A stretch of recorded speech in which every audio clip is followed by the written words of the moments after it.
If you have a Honda Accord like this one and your AC is not working, then you might want to watch this video before you take it to a shop and spend hundreds, if not thousands of dollars just to get it looked at.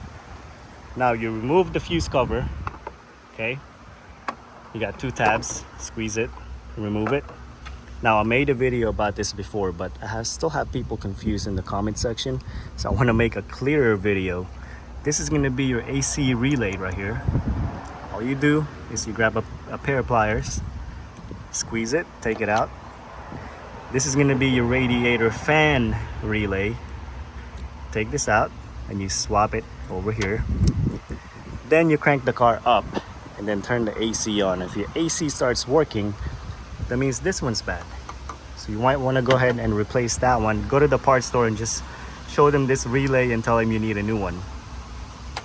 Once you get the new one, you put it back in here because you're going to need the radiator fan to work.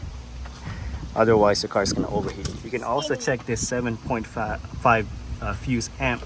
That's also your clutch, AC clutch fuse. That's good, then don't worry about that. That's it, guys. I hope this video helped you guys out.